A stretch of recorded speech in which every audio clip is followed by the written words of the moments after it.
Hello, my name is Dr. Nusaybah Abubakar. I'm here to talk about dietary pattern for hypertension.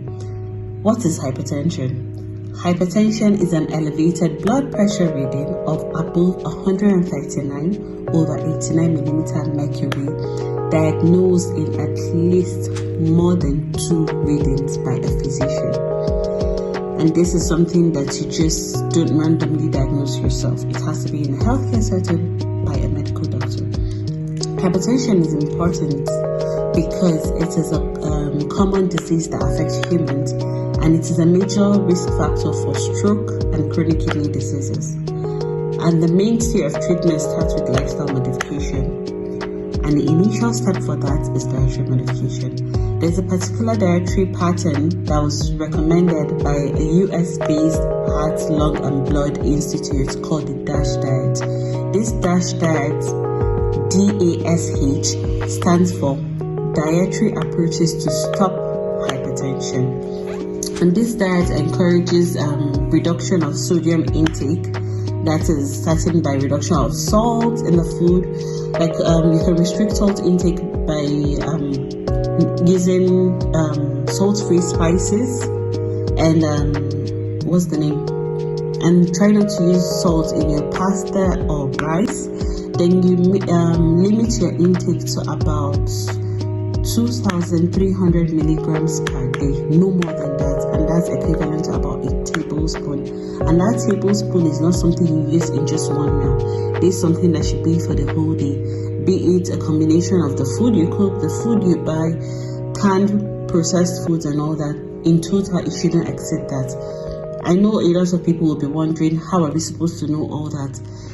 You can start by reading labels of things we buy. If you don't understand something, it's better to be safe and not buy what is not clearly defined. You can buy food products that have their measurements written. Either you go for the ones with the lesser salt, lesser sodium, or the ones that are salt-free totally. The second thing to watch out for in the DASH diet is adequate intake of dietary potassium. With potassium-rich foods, for example of potassium-rich foods are avocado, apricot, or milk, and others. Even our grains are also rich in potassium. The third part will be the increased intake of dietary calcium and magnesium. Our grains play multiple roles here, since they are both rich in potassium, calcium, and magnesium.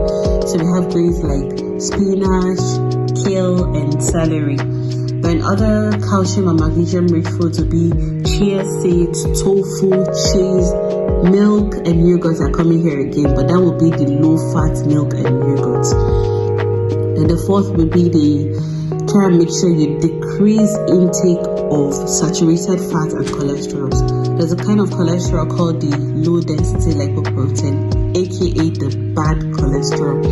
A high level of this in the blood is a major risk factor for cardiovascular diseases because it has a tendency to affect the blood vessels, and that's how it can also worsen hypertension and other heart conditions. Then in addition to dietary restrictions, a major important step will be for smokers to stop smoking.